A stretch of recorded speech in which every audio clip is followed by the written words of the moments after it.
네, 안녕하세요. 심용환입니다. 저는 역사 연구자고 또 작가이기도 한데요.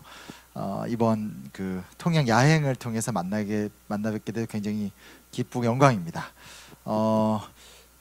사실은 좀 익숙하기도 하고 되게 뿌듯하기도 한 기분으로 좀 왔어요. 그래서 지금 제가 주제는 통영과 이순신 그리고 인문학이라는 주제로 한 50분 정도, 1시간 정도 이렇게 좀 소통을 나누고 이야기를 나눌 생각입니다.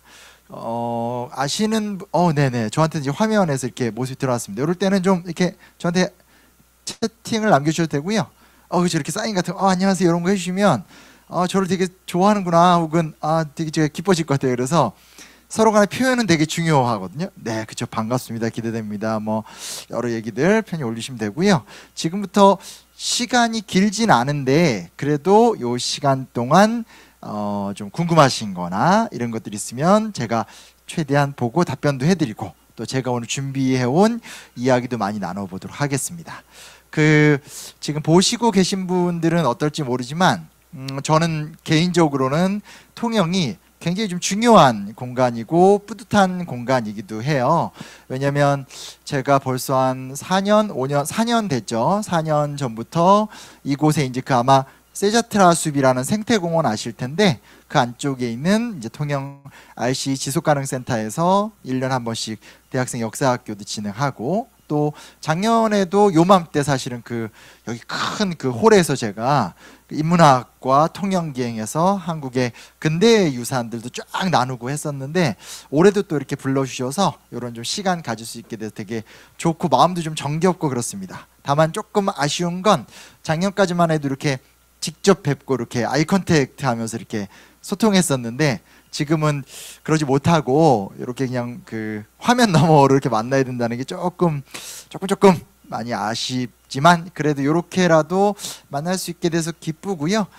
저도 약간 이상해요. 참고로 저는 어제는 서울에서 와북 페스티벌이라는 데서 프랑스 작가랑 이제 똑같이 이런 온라인으로 소통을 막 했거든요. 그리고 오늘 오전에는 제가 어젯밤에 통영에 내려와서 오전에는 또 실리콘밸리에 있는 K그룹이라고 해서 실리콘밸리에 있는 한인들 분들과 이렇게 또 하는 강연하고 했는데, 오히려 이런 좀 조건이 거꾸로 이제 지금 과도기여서 조금 힘들긴 하지만 그래도 어떤 그런 시공간을 뛰어넘는 소통의 장으로 또 활용할 수 있지 않을까, 뭐 이런 생각도 좀 해보게 돼요. 제 얘기 잘 들리시죠?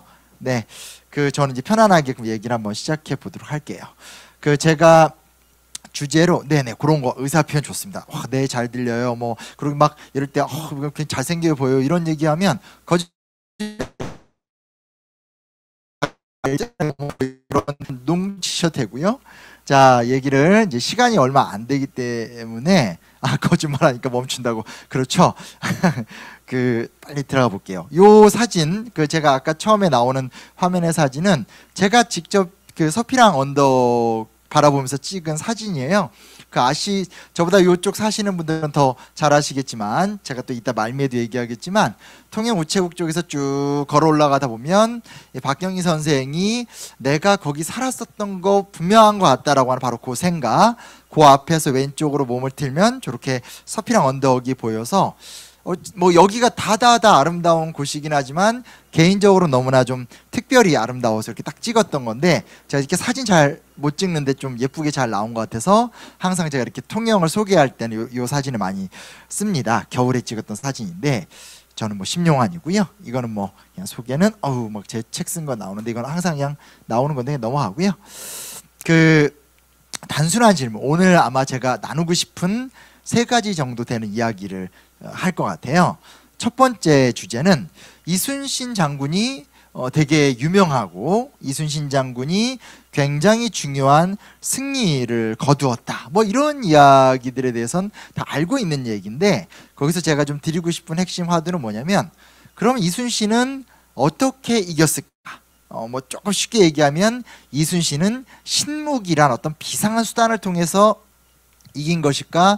그게 아니면 무언가 과연 이순신 승리의 비법은 무엇일까라는 거에 대한 좀 원론적 얘기를 한번 좀 따져보기로 하고, 그 다음 물론 이제 제가 요 얘기를 딱 했다라는 건 그러진 않을 거다, 약간 이런 느낌이 나는 거죠.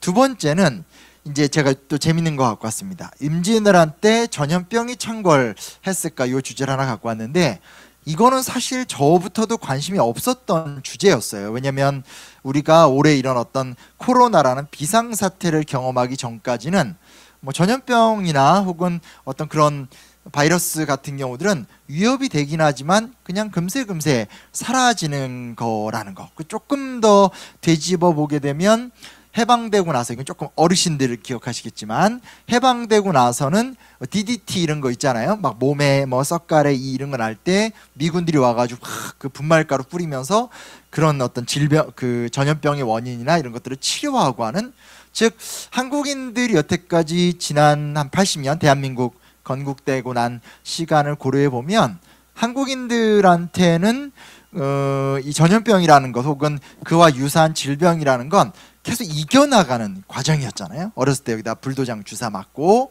치료하고 그랬는데 올해 이제 그것이 깨졌죠.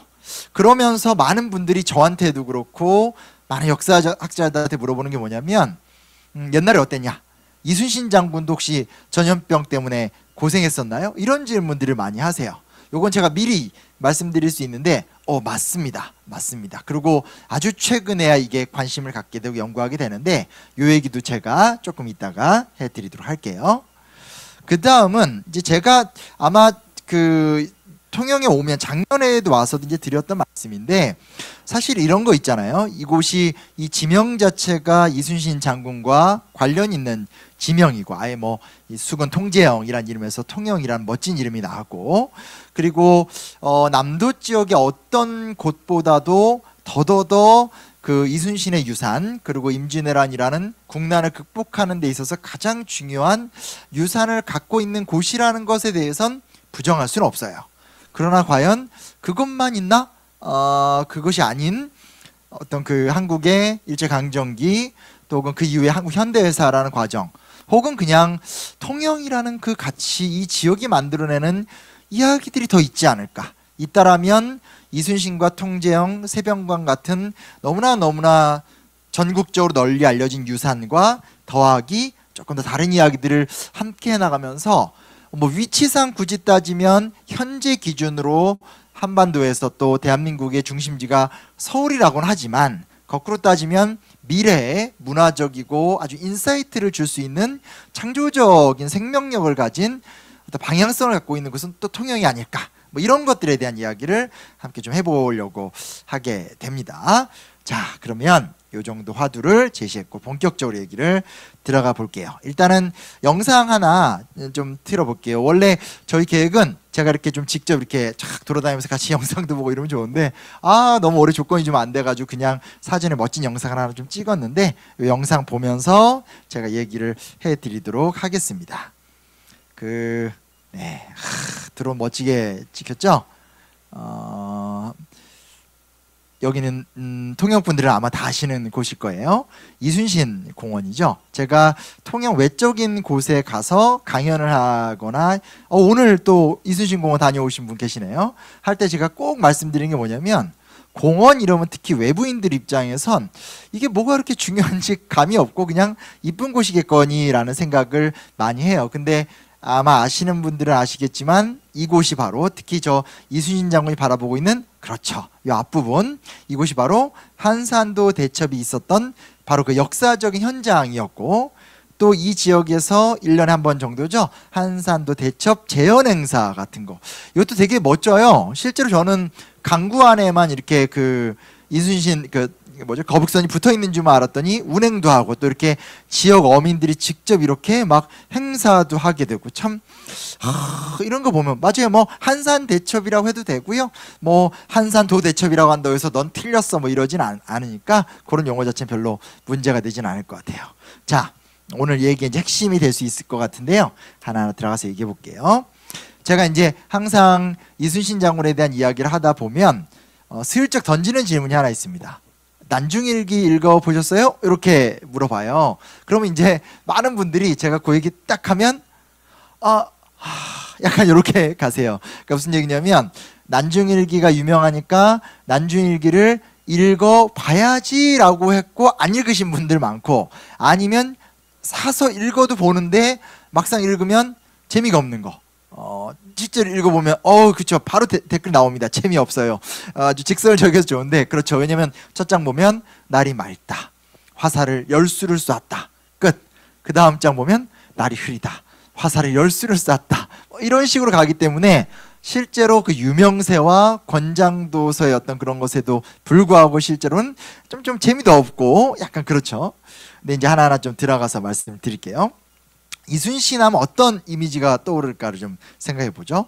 구국의 성웅. 이게 제가 성웅이라는 말을 쓰게 된 건 영웅이라는 단어를 넘어서는 이미지를 갖고 계시잖아요. 왜냐면 우리가 잘 알다시피 선조라는 그 당시에 국왕이 굉장히 못난 모습을 보였고, 또 이 경상도 일대를 지키던 수군이 제대로 된 방어를 하지 못했고, 사실 우리나라 쪽 기록에는 현재 하나도 안 남겨져 있는데 흥미롭게도 일본 측 사서의 기록을 보게 되면 왜군이 선발 때 약 45,000 정도 되는 수군이 넘어올 적에 경상도 쪽 수군, 준비가 좀 안 돼 있었죠. 경상도 쪽 수군과 먼저 해전을 했다는 기록이 일본 쪽에서만 나오고 있어요. 그래서 그 기록을 보게 되면 사실상 완패를 하고 그 다음에 부산 일대를 점령당한 상태에서 부산에서 서울까지 점령을 다 하는 기간, 즉 한반도의 절반을 점령하는 기간이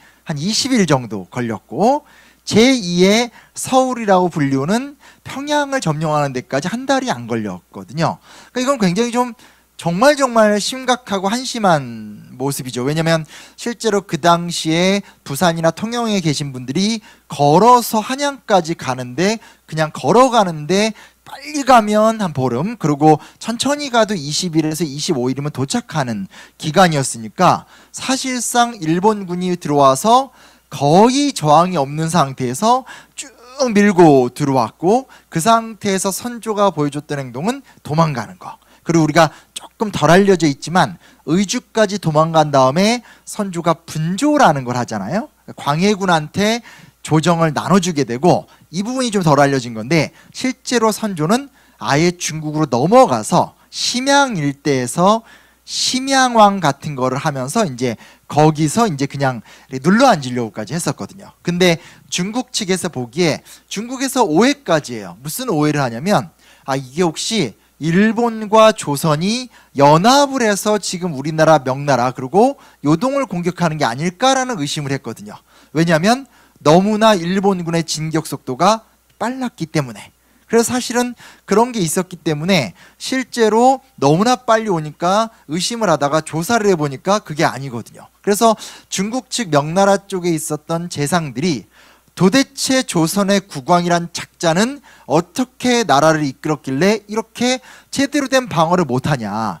더군다나 이제 잘 아시겠지만 이 통영에서부터 이 부산 일대에서 시작해서 경상도를 통과할 때 굉장히 험준한 지형들이 많잖아요. 그런 데서 제대로 격전을 벌이지도 못하고, 그래서 실제로 중국 측에선 선조가 압록강을 넘으면 체포를 하자라고 하는 어떤 그런 내용 조치가 있었기 때문에 결국은 선조가 그냥 거기서 이제 의주 땅에서 웅크리면서 아무 일도 안 하는 모습들. 근데 그것에 비해서 우리가 알다시피 이순신 장군이 남해라는 곳의 제해권을 장악하게 되고, 남해를 막으니까 자연스럽게 서해 제해권도 이제 막히게 되고, 그리고 이건 제가 여기서 멀지 않죠? 진주 같은데 유등축제 이런 데 가면 막 강연하고 그러는데 진주성 같은 데서 곽재우라든지 김시민 같은 의병과 그리고 이제 관군들의 연합 세력들이 격렬하게 싸우면서 소위 말하는 한반도의 곡창지대인 전라도로 들어가는 길목을 막아버리잖아요. 그렇죠? 진주,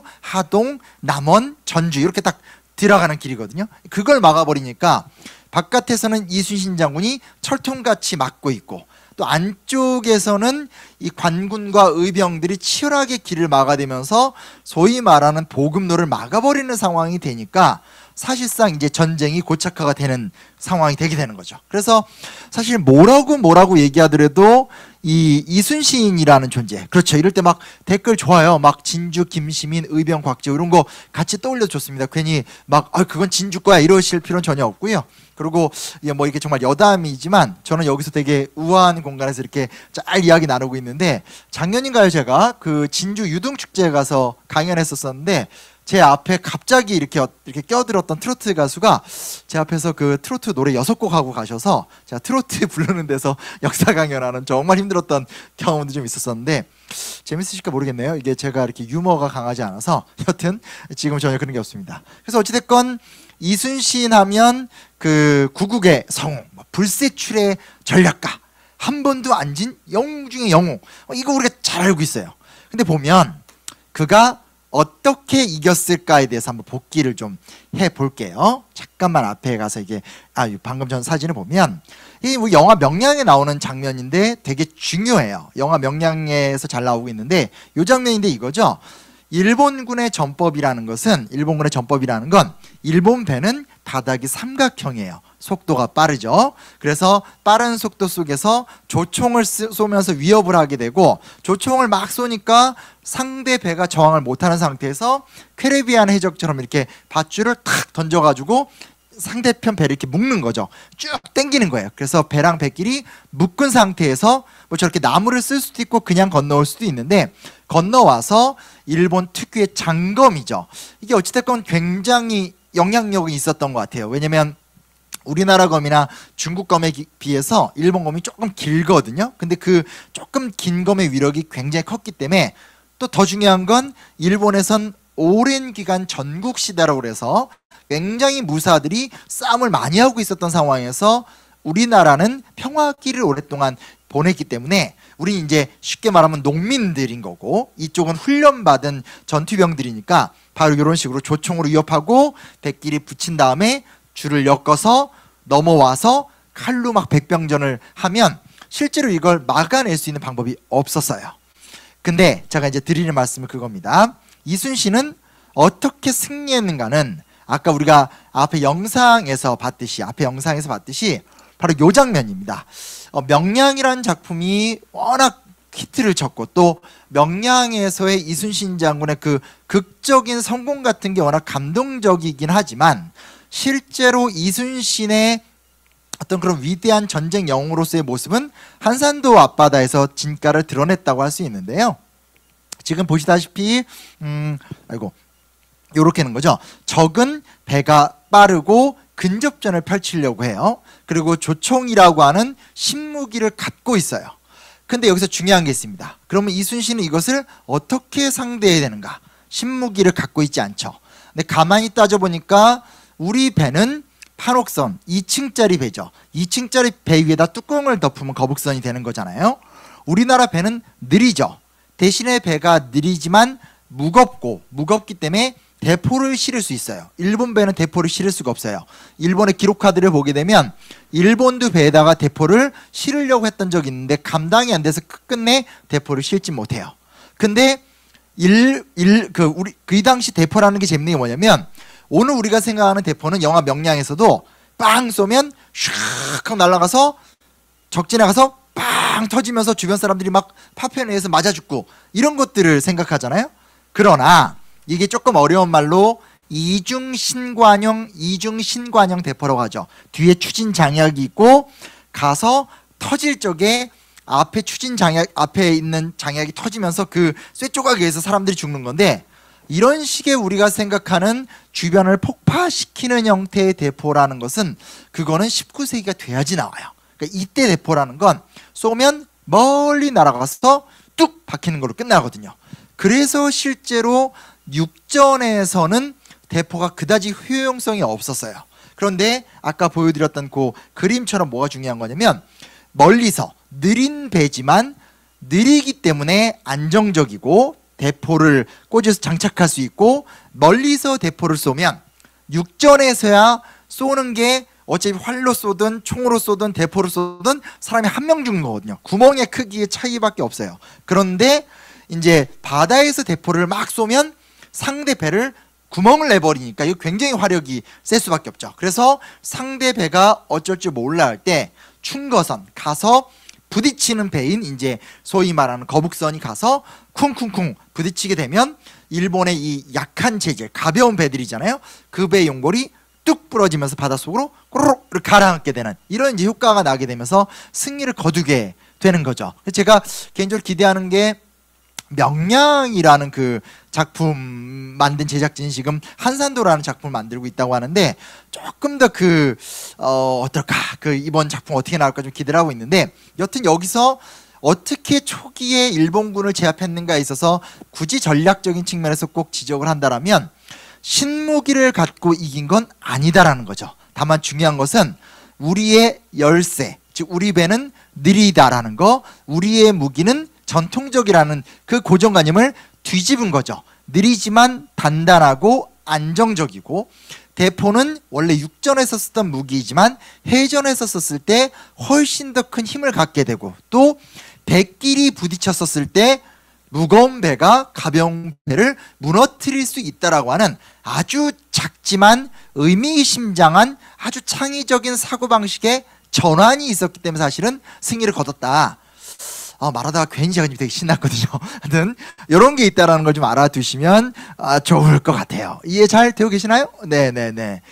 이게 사실 참 힘든 게 뭐냐면 옆에 이렇게 딱 계시면 이렇게 눈빛만 봐도 알거든요. 근데 최근에는 거의 모든 강의는 이렇게 저 혼자 이렇게 신나게 하고 있고요. 또 이게 만나도 마스크를 다 쓰고 계세요. 그래가지고 막 웃는 건지 우는 건지 아는 건지 좀 구별도 안 되고 그쵸? 지금 갑자기 저한테도 이렇게 보고 계신 화면이 떴는데 이럴 때 약간 손도 좀 흔들어 주시고 막 이러면 제가 되게 너무 행복할 것 같아요. 네. 네네. 네. 이렇게 불쌍하다는 듯이 이렇게 해주시는데 감사합니다. 자, 근데 조금만 더 들어갈게요. 제가 난중일기 읽어봤냐 굳이 읽어보실 필요는 없어요. 제가 만약에 이순신에 대해서 더 알고 싶다고 하면 이순신보단 임진왜란에 대해서 더 알고 싶다고 하면 아마 TVN 책을 읽어드립니다 에서도 한번 나왔던 것 같은데 서해 유성룡이 쓴 징비록이라는 책이 제일 낫고요. 그리고 조금 더 깊이 있게 보고 싶다라고 하면 제가 좀 이따가 소개시켜 드리겠지만 강항이라는 사람이 쓴 간양록 같은 책이 더 나아요. 난중일기 조금 어려운데 그러니까 뭐 지루해서 이게 독해를 해서 봐야 되기 때문에 추천하고 싶진 않은데 참 흥미로운 게 이거예요. 뭐가 있냐면 우리가 누군가를 영웅시하는 그 순간 그 사람의 인간적인 모습이 사라지는 경우가 있어요. 그러니까 우리가 정말 좋아서 그러는 건데 그 사람의 어떤 위대한 업적, 그 사람의 숭고한 모습들 이게 강조가 되면서 정작 인간 이순신, 사람 이순신, 아파하고 괴로워하고 당황하고 혼란스러워하고 이런 이순신의 모습은 사라질 수 있거든요. 그것이 남겨져 있는 게 사실은 난중일기예요. 그래서 뭐 다 읽어보시라는 게 아니라 제가 이제 그 중에서 몇 가지 좀 중요한 걸 말씀을 드리고 싶은데 실제로 난중일기를 통해서 딱 드러나는 몇 가지 특징 중에 하나가 뭐가 있냐면 첫째는 제가 이제 여기다도 간단하게 써놨지만 성실하고 치열하게라는 단어를 써놨어요. 왜 이순신은 성공할 수 있었느냐? 왜 그 당시에 육지에 있는 관군이든 그리고 바다에 있던 수군이든 다 실패할 때 유일하게 이순신은 성공할 수 있었느냐의 핵심 비결이 뭐냐라고 한다면 이순신은 평식이었더라도 자기가 군인이었기 때문에 철저하게 군사훈련을 거듭거듭하고 독자적인 정보망 같은 것들을 유지하면서 전쟁이 일어날지 안 일어날지 그리고 전쟁이 일어났었을 때 어떻게 대비해야 될지에 대해서 아주 체계적으로 준비하고 있었다라는 진짜 당연한 결론에 도달한다라는 거예요. 그러니까 이거죠. 뭐라고 할 수 있을까요? 다른 부대들은 준비를 하지 않았어요. 그러니까 다른 수군들도 제대로 준비하지 않았고 왜냐하면 실질적으로 태조 이성계가 나라를 세운 다음에 무려 200년의 기간 동안 조선왕조는 안정적으로 운영이 됐어요. 여러 문제들은 있었지만 그리고 우리가 알고 있는 여러 정치사적인 건 저기 한양에 있는 양반 나으리들끼리의 싸움인 거지 백성들의 삶에 아무 관심이 없었어요. 그러니까 사람들이 안이해지고 해이해질 수밖에 없어요. 더 큰 문제는 뭐냐면 지난 1500년간의 한반도 역사를 계산해 볼 적에 우리 민족을 괴롭혔던 건 바다 건너 왜군이 아니라 저쪽 평안도와 요동지방을 통해서 들어오고 있는 실제로 어떤 북방 민족들이다라고 할 수 있거든요. 그런 것들이 있기 때문에 수군은 별로 중요하다라고 생각을 또 안 하게 됐고 심지어 세종대왕 같은 경우도 초기에 우리가 뭐 수군이 필요해? 뭐 이런 발언을 했다가 신하들한테 공박을 당한 적이 있을 정도로 사실은 좀 안이했었던 상황인 거죠. 근데 이순신은 본인에게 맡겨진 일을 정말 체계적으로 하고 있었다라는 거고, 그리고 또 이순신 장군이 굉장히 좀 화끈한 성격이세요. 그래서 이 난중일기 읽어보면 원균에 대해서 가소하다. 이 가소하다란 말이 뭐냐면 가소롭다라는 뜻이거든요. 굉장히 그 원균의 불성실하고 술 좋아하고 뭐 그리고 여러 가지 낭비적인 모습들도 실력은 없으면서 공을 막 추구하려고 하고 이런 것들에 대한 비판이 굉장히 좀 많이 나오게 돼요. 물론 최근에 와서 새로운 연구 속에선 좀 원균에 대해서 다시 봐야 되지 않는가 뭐 이런 얘기도 있긴 하지만 어찌됐건 이순신 장군이 보기엔 좀 그랬죠. 그리고 여기서 제일 중요한 게 뭐냐면 우리가 명량함은 어떤 기억을 갖고 계세요? 울돌목이라는 기가 막힌 물길을 이용하고 12척의 배밖에 없는 상태에서 몇백 척의 배를 상대해서 이겨냈었던 바로 그런 어떤 성공, 이걸 기억하는데 정말 중요한 게 뭐냐? 난중일기를 읽어보면 그런 전략에 대한 이야기는 하나도 나오지 않아요. 왜냐? 이순신 장군이 그날 가장 힘들었던 것은 배가 12척밖에 안 되고 이런 것들이 아니에요. 이미 그 앞에 바로 이 일대죠. 칠천량 해전에서 원균이 조선 수군을 싹 끌고 나갔다가 완벽하게 패배하잖아요. 그 이후에 이순신이 돌아오긴 했지만 부하 장졸들 사이에서 우린 졌다. 우리는 절대로 일본군을 이길 수 없다. 라고 하는 절대로 해결되지 않는 엄청난 패배감의 무게가 보통이 아니었었거든요. 실제로 난중일기를 읽어보면 이순신이 당일날 싸웠던 것은 우리가 알고 있는 불세출의 전략이 아니라 무너졌었던 소위 말하는 조선 민중들의 마음, 조선 수군들의 마음을 몸소 일으켜 세우면서 그것이 일어나는. 그래서 그 실제로 난중일기를 읽다 보면 이 막 전쟁을 하자마자 뒤에서 막 배들이 도망가는 상태에서 결국은 고다만가 하는 왜군 적장 하나를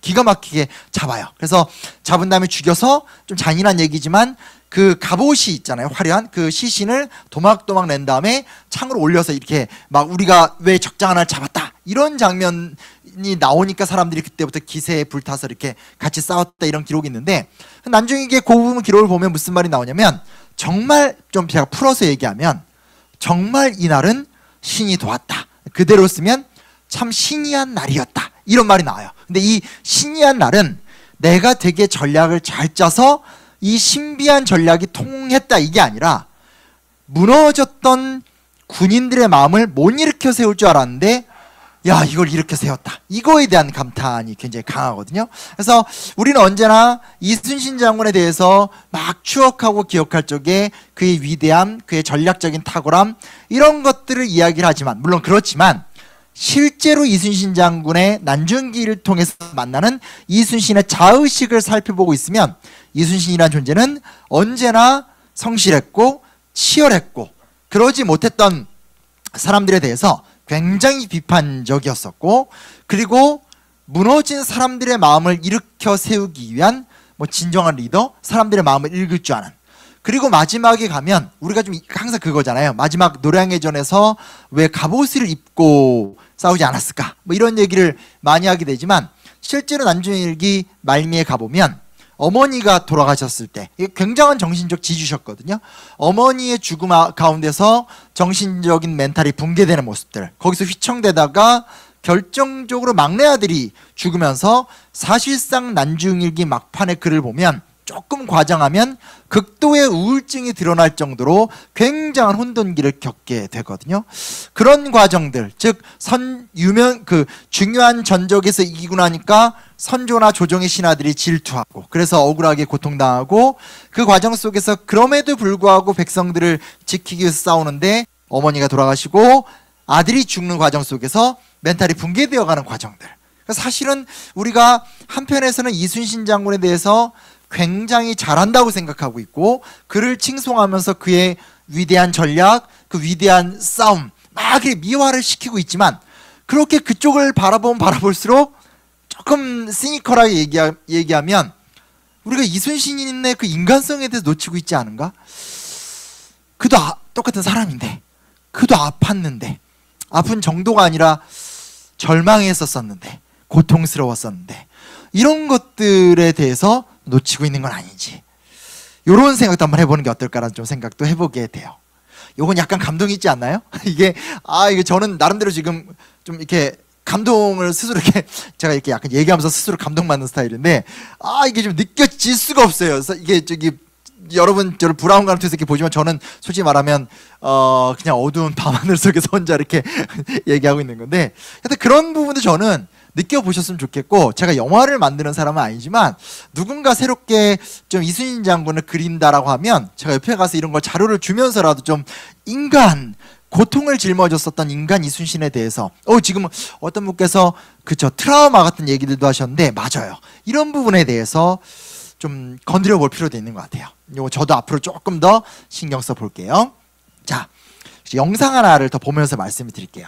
이게 우리가 참 되게 뿌듯한 게 아시다시피 이곳이 이제 통제영이고 또 세병관, 이게 제가 참 전국의 여러 곳을 가보지만 이렇게 좀 호방하게 관청을 짓고 또 이렇게 이런 게 참 드물어요. 보통 이렇게 잘 안 짓거든요. 제사 공간을 많이 확대시키고 하게 되는데, 뭐 이곳에 사시는 분들은 잘 아시겠지만 특유의 어떤 그런 이런 거죠. 확실히 이 공간적 구성 자체가 무인의 호방함이 좀 느껴지게 구성을 만들어놨다는 것들에 대해서 우리가 많이 좀 느낄 수 있고, 뭐 최근에 와서 이곳에 전통문화 때문에 12공방을 만든다라든지, 또 사실 제가 디테일한 얘기들은 잘 안 하는 게, 특히 우리 뭐 통부심 이런 말을 많이 하잖아요. 그렇죠? 이 지역에 정말 이 지역의 문화유산을 아주 가치 있게 지켜나가시는 분들이 여기서 열정적으로 내외의 관광객들이나 이런 분들한테 이렇게 막 말씀하시는 거 보면 감히 저 같은 어떤 이런 사람이 함부로 디테일한 얘기까지 하는 건 좀 아니다라는 생각이 들 정도로 참 되게 좋은 문화유산을 갖고 있다라는 생각을 좀 해보게 돼요. 그래서 지금도 너무나 그 기초 원형을 잘 보존하고 있는데, 어떻게 하면 그 무인적 기상이라는 공간을 잘 또 아름답게 활용하면서 이 문화유산을 좀 만들어갈 것인가에 대한 고민도 해볼 필요가 있지 않을까, 이런 생각을 해요. 제가 어디서 이렇게 문화유산 강의하니까 어떤 분이 그러더라고요. 이렇게 이렇게 문화재는 언제나 그대로 있을 거라는 생각 많이 하는데, 사실은 기와도 썼고 나무도 썼고 이런 거기 때문에 우리가 이 공간을 어떻게 새로운 상상력을 좀 덧붙여가면서 이야기를 만들어갈까, 이런 것도 있는데, 자, 제가 또 약간 다른 얘기를 한번 해드리도록 할게요. 우리가 역사를 공부한다라는 것은 맨날 듣는 얘기를 또 들으면서 또 감동받고 그거는 아닌 것 같아요. 그리고 뭐 이렇게 아마 들으시는 분들 중에서는 자녀 교육이나 이런 데 이제 관심 있는 분들도 많겠지만, 이런 게 있거든요. 오늘 제가 오전에 K그룹 실리콘밸리에 있는 분들하고 뭐 했다고 했는데, 제가 먼저 나왔고 그 다음에 이제 그 유명하신 정재승 선생님도 나오셔서 같이 얘기했는데, 이 정재승 뇌과학자 선생님이 그 얘기를 하시더라고요. 한국의 교육은 AI가 할 것만 가르친다. 참 그 말이 제가 되게 공감이 됐어요. 좀 다른 시선으로 각도로 보면 재밌는 얘기도 좀 해볼 수 있을 것 같아서 말씀을 드리게 되는데, 이런 게 있습니다. 임진왜란때 많이 잡혀갔을 거 아니에요? 한두 명 잡혀간 게 아니라 진짜 많이 잡혀갔을 것 같아요. 자, 화면을 잠깐 비춰주시면, 자, 아까도 이제 표현 드렸던 건데, 여기 제가 조그맣게 보이지만 추천했던 책이 이미 좀 되게 많이 유명해진 건 징비록이라는 책이죠. 이 징비록이라는 책은 읽으면 전체적인 현황을 볼 수 있겠고요. 한번 보신 분들 입장에선 강항이라는 유학자가 썼던, 이분은 실제로 잡혀서 일본에 갔다가 돌아오신 분, 그러니까 간신히 탈출해서 돌아오신 분인데, 그가 남긴 기록 중에 간양록이라는 글이 있어요. 근데 이 간양록이라는 글을 보다 보면 되게 가슴 아픈 게 뭐냐면, 이제 많이 잡혀가는 거죠. 정확하게 몇 명이 잡혀갔는지는 잘 모르겠어요. 그러나 추산컨대 병자호란 당시, 그러니까 임진왜란 다음이죠. 병자호란 당시에도 끌려갔던 조선인이 50만 명이 됐다라는 기록이 있어요. 이게 정확한 수치가 아니기 때문에 의심은 되지만, 적어도 현재 역사학자들의 연구 속에서 확인해 보게 되면 약 10만 명 이상은 일본으로 잡혀가지 않았을까라고 현재 추정을 하고 있어요. 자, 그러면 우리가 통제영의 이 아름다움, 그리고 이순신 장군의 위대함, 이건 좀 기본이잖아요. 근데 조금 더 시선을 바꿔볼 수도 있어요. 왜냐하면 이순신 장군도 제가 간양록 위주로 얘기를 했지만 난중일기에도 비슷한 기록이 나오고 있거든요. 뭐냐면 전쟁에서 이기더라도 전사자가 발생하고 전쟁에서 이기더라도 모든 침략을 막아낼 수 없고, 그렇기 때문에 왜군의 행포 속에서 굉장히 많은 사람들이 잡혀서 일본으로 끌려가게 되거든요. 여기까지는 우리가 보통 상상을 해요. 근데 한 20년 전에 어떤 역사학자가 그들이 어디로 갔을까에 대한 고민을 하기 시작을 했어요.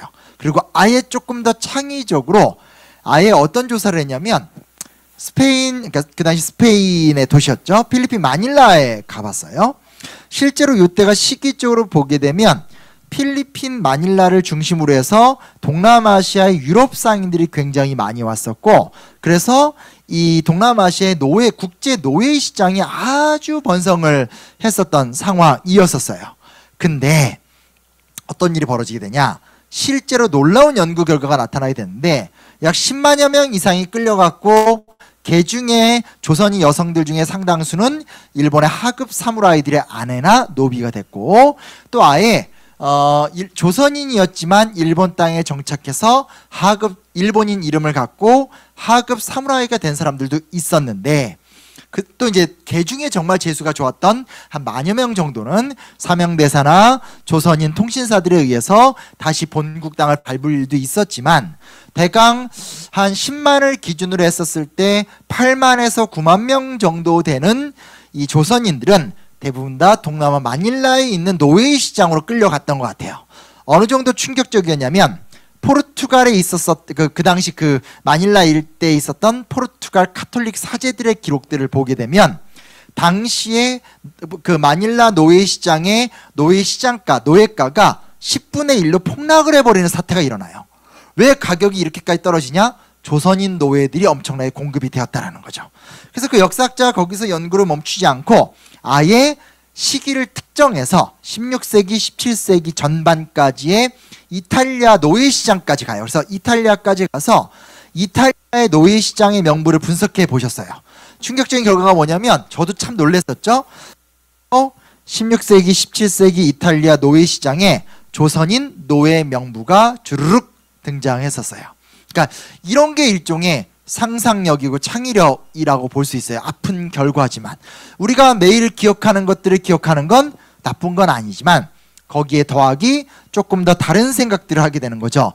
이순신 장군도 굉장히 안타까워했거든요. 전사자, 고통받는 자들, 특별히 잡혀서 끌려갔던 사람들.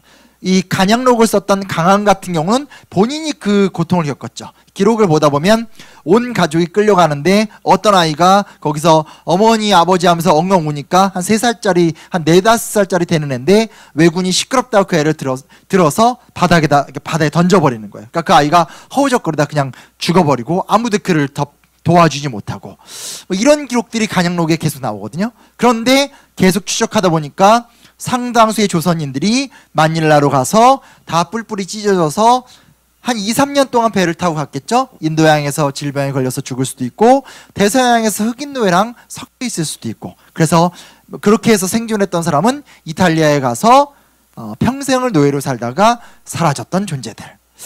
이런 이야기를 얘기를 하게 되면 통영이라는 공간이 통영에 멈춰 있는 것이 아니라 더 나아가서 그쵸, 동남아시아 그리고 뭐 유럽까지로 또 이어져 가는 이야기가 딱 돼버릴 수밖에 없어요. 그래서 제가 아까도 슬쩍 얘기했지만 여기 그 RC 지속가능 재단이 있잖아요. 제가 굉장히 친하게 지내는데 그 아시다시피 이 통영이 유네스코가 지정한 우리나라의 몇 개 그 지속가능 도시로 선정이 됐잖아요. 그 중에 유일하게 통영이 이 유네스코적 가치를 이루어가는 도시로 지금 발전하고 있는데, 최근에 제가 오늘 내려온다고 해서 막 연락해 보니까 아예 유네스코가 직접 산하 기구를 이곳에다 만들려고도 하고 이런 프로젝트가 진행되고 있다고 하더라고요. 그래서 그것도 굉장히 좀 멋진 거죠. 왜냐면 한국 사람들한테는 너무나 지나칠 정도로의 서울 집중성 같은 게 강조가 되고 있는데, 거꾸로 이곳에 유네스코 직속기관이 만들어지게 되고, 그렇다면 오히려 이곳에서 이야기를 품고 가는 사람들이 국제적인 무대에선 또 이렇게 뛸 수도 있는 뭐 이런 것들도 사실은 잘 연결시켜서 생각해 볼 수 있는 이래서 제가 굉장히 통영을 좋아한다라는 이런 좀 나타나게 되는데 이런 거 이제 저도 여기 자주 오다 보니까 서울 사람임에도 불구하고 통부심이지 않은 내면에 좀 들어오는 거 있지 않나 뭐 이런 생각도 좀 해보게 됩니다. 그리고 전 개인적으로 뭐 그렇습니다. 제가 그렇고요. 자, 요 얘기 지금 벌써 40분인데 저 큰일 났어요. 사실은 아시는 분 아시면 제가 한번 이렇게 서울 사랑 뭐 그건 아니에요. 그 뭐 서울 사람들이 서울 사랑을 그렇게 하고 그런 사람들은 없어요. 그냥 저는 이제 집이 이북 오도민 북한에서 내려온 집이어서 황해도에 살다 내려오고 뭐 해서 뭐 이렇게 뭐 서울 사람들이 무슨 이렇게 서울 그런 게 있겠어요. 근데 통영에 대한 낭만 로망 작년에 여기서 통영 강연할 때 그때 많이 오셨었는데 그때 제가 막 그 유치환 시인 그리고 뭐 누구예요? 이 일대가 난 문학가들 얘기 되게 많이 했었거든요. 하나하나 제가 다 정말 사랑하고 좋아하는 문인들이기 때문에 뭐 굳이 얘기한다면 정말 제가 뭐 통부심이란 말은 조금 아무튼 그래요. 뭐 하여튼 그렇습니다. 근데 여튼 되게 좋아해요. 너무너무 좋아해요. 근데 보시면 이게 있어요. 요 얘기는 아주 따끈따끈한 얘기인데 올해 이제 전염병 문제가 심각하잖아요. 그래서 고민을 하는데 저도 사실은 잘 몰랐던 주제고 역사학계에서도 그렇게 코로나나 전염병에 대한 관심들이 별로 없었어요. 근데 상황이 이렇게까지 오니까 최근 들어서 역사학자들이 굉장히 황급히 서둘러서 연구를 좀 많이 해봤어요. 그럼에도 불구하고 굉장히 그 연구 결과 자체가 적긴 하지만 그럼에도 불구하고 여러분들한테 좀 들려드릴 수 있는 몇 가지 재밌는 얘기들이 있는데 아마도 조금 기근 같은 얘기를 들어보신 분들은 경신대기근, 을병대기근 같은 얘기를 들어보신 분들은 계실 거예요. 이 경신대기근은 조선왕조에서 현종 때 있었던 가장 큰 기근입니다. 을병대기근은 숙종 때 있었던 일인데 더더더 컸던 기근이에요. 이게 처음이라고 느끼신다라면 그게 왜 그러냐면 우리나라 역사 교과서나 역사 교육에서는 현종 때 경신대기근이나 숙종 때 을병대기근을 가르치지 않고 그거 말고 현종 때는 예송논쟁, 숙종 때는 장희빈, 숙빈 최씨, 인현왕후 이거 위주로 공부를 하는 거죠. 그러니까 왕실 내에서 양반 사대부들과 왕비와 이런 사람들의 애정행각 위주로 역사를 배우다 보니까 그때 민중들이 어떤 고통을 겪었는지 이런 것들에 대해서는 거의 배우질 않아요. 이건 교과서가 개정이 될 부분이라 저는 생각을 하는데 근데 이제 경신대기근이나 을병대기근 같은 경우는 주로 이제 이거죠. 봄철에 비가 안 오고 여름철에 비가 지나치게 많이 오고 가을철까지 비가 오게 되면서 농사가 완전 망치게 되고 더하기 한 해 농사가 망치게 되니까 사람도 그렇고 짐승도 그렇고 먹을 게 없으니까 면역력이 떨어질 수밖에 없게 되고 그 상태에서 자연스럽게 이 소위 말하는 전염병이 돌면서 많은 사람들이 죽어나가게 되는 어떤 그런 연쇄효과 속에서 일어났던 사건이거든요. 근데 하나 흥미로운 게 뭐냐, 이것도 여태까지 거의 안 배웠었던 이야기인데요. 개갑대기근이라는 게 있어요. 개갑대기근. 개갑대기근은 뭘 얘기하는 거냐면 임진왜란 다음 해부터 이 2년간 진행됐었던 대기근이에요. 여기에 거의 주목했었던 사람들이 없었는데 아주 최근에 연구 결과가 조금 나왔어요. 무슨 얘기냐면 전쟁이 진행되면 생각해 보십시오. 우리나라도 6.25 전쟁 때 얼마나 많은 사람들이 죽었고 굉장히 전염병이 창궐했었거든요. 전쟁이 벌어지니까 제대로 농사를 지을 수가 없어요. 전쟁이 벌어지고 나니까 그 과정 속에서 결국은 많은 사람들이 제대로 먹지도 못하고 도망다니고 그만큼 위생적이거나 환경적인 요소에서 피해를 볼 수밖에 없는 상황들이 생기게 돼요. 그러면서 전염병이 돌게 되고 굉장히 많은 사람들이 죽기 시작하게 되는데 그 중에 현재 우리가 통계적으로 뽑아볼 수 있는 중요한 이야기가 뭐가 나타나기 시작을 하냐면 거북선이나 판옥선 지하에서 수군이 뭐냐면 배의 제일 밑에서 노를 젓는 사람들 사이에서 전염병이 창궐하기 시작해요. 임진장초라든지 난중잡록 같은 이 실록 외의 여러 기록들, 그리고 아까 제가 말씀드렸었던 난중일기 같은 기록들을 보게 되면 실제로 이 판옥선이나 이 거북선 지하에 있었었던 수많은 이 뭐라 할 수 있을까요? 그 수군들이 전염병에 걸려서 죽는 사례들이 많이 보고가 돼요. 그래서 초기 임진왜란 초기의 전황을 보게 되면 이제 개감년 초기에 이순신 장군의 수군에서 한 1년 기간 동안에 사망자가 170명밖에 안 돼요. 교전을 하면서 죽었던 사람이. 근데 같은 기간 동안 실질적으로 전염병이 돌아서 죽었던 사람이 한 600명 정도가 돼요. 이게 무슨 얘기냐? 이순신 장군은 앞에서는 왜군과 싸우고 있었다면 뒤에서는 부족한 물자, 불결한 위생, 제대로 된 치료법이 없는 상황들 등등등에 둘러싸여서 병사들이 픽픽 쓰러지면서 더 많은 사람들이 죽어가는 상황. 앞에서는 왜군, 뒤에서는 전염병과 싸우고 있었다라는 걸 우리가 또 생각을 해볼 수 있게 되는 거죠. 이런 얘기는 정말 좀 처음 들어보셨을 거예요. 왜냐면 이 이야기와 관련된 연구 논문이 현재 한두 개밖에 없고, 사실은 저도 이 연구 논문을 보고 검토해서 이야기를 하게 된 게 올해 처음이어서 아주 좀 의미심장한 이야기들인데, 시선을 바꾸고 보니까 또 이런 얘기들을 할 수 있는 것 같아요. 그래서 지금 저희가 시간이 벌써 뭐 하다 보니까 3, 4분밖에 안 남았는데, 지금까지 얘기를 들어보시면 알겠지만 항상 제가 드리고 싶은 말씀은 이거예요. 우리가 역사를 왜 공부할까요? 저는 이렇게 생각해요. 결국 우리가 역사를 공부하는 건 우리 자신의 삶을 풍요롭게 만들기 위해서. 그렇다면 이 풍요롭다라는 결국은 정신적 유희잖아요. 그렇죠? 그런데 자라나는 우리 아이들이나 우리의 젊은 학생들의 기준으로 본다면 그 친구들한텐 누구나 다 딸 수 있는 자격증이나 뻔한 학력 같은 거 외에 진짜 장기 지속적으로 자기 이야기들을 풀어갈 수 있는 안목을 얻기 위해 이런 거라고 좀 생각을 하거든요. 그런 면에서 우리 통영은, 저도 모르게 우리란 단어를 썼는데 뭐 그렇게 느껴도 되겠죠, 그렇죠? 우리 통영은 그런 굉장히 중요한 문화자산을 공간적으로 갖고 있고, 또한 이것들을 발굴시켜 나간다라면 통영 사람들만이 아니라 이 지역을 찾는 많은 사람들한테도 상상력을 줄 수 있을 것이다. 뭐 이런 얘기를 말씀하고 싶은데, 제가 마지막에 살짝 드리고 싶은 말이 뭐냐면 영상을 이제 보면서 얘기를 한번 해드리도록 할게요. 제가 첫 장면에서 그 서피랑 얘기를 했었잖아요. 시작하는 공간은 우리가 아마 통영분들 잘 아시겠지만 시인 유치환이 통영우체국에서 그가 사랑했었던, 연모했었던 시조시인 이영도에게 수많은 글을 남겼다. 여기 이제 시비가 있고, 이 근처에 뭐 사실은 청마의 이 비석 그 말고도 여러 이제 뭐 백자부 뭐 등등등 여러 시비들이 많이 있. 그리고 올라가다 보면 벽에 이제 박경리의 토지에 나오는 글귀들이 새겨져 있기도 하고, 지금 저는 이렇게 이번에 만든 영상에서는 서피랑 위주로 이렇게 쭉 그렸지만 한편에서는 또 윤희상과 관련된 또 기념관 같은 것도 옆에 이렇게 존재하게 되죠. 아마 이 지역에 사시는 분들은 여기 다 걸어 다녀 보셨을 거라고 생각을 하게 됩니다. 감히 제가 약간의 약간 오버하는 발언일지 모르겠지만 저는 이렇게 생각합니다.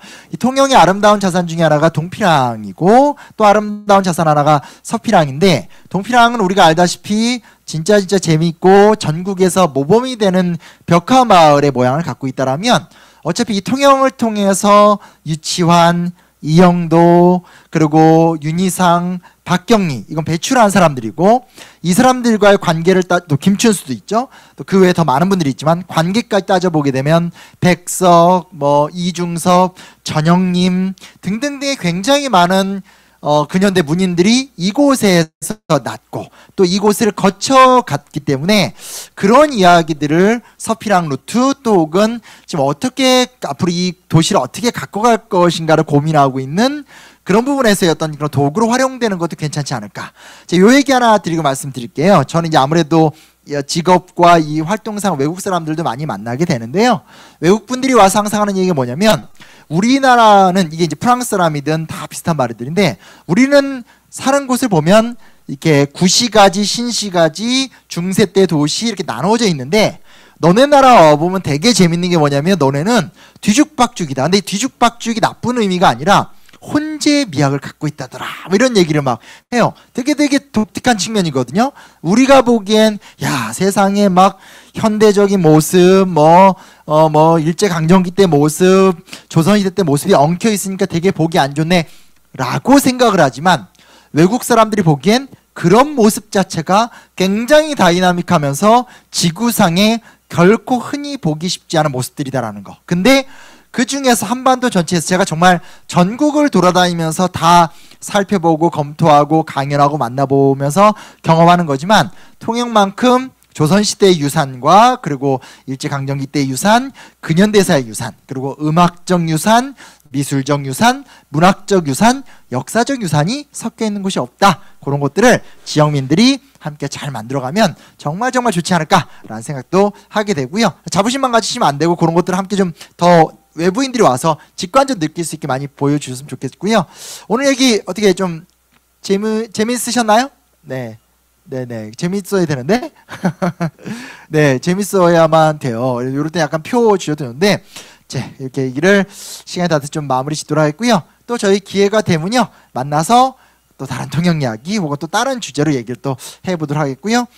이런 이야기들은 여기서 올리지 마시고 주변에 널리 알리셔서 신명환 작가를 계속 불러야 된다, 이런 여론을 통해서 계속 유지했으면 좋겠다는 얘기를 하면서 이야기 마치도록 하겠습니다. 오늘 감사합니다.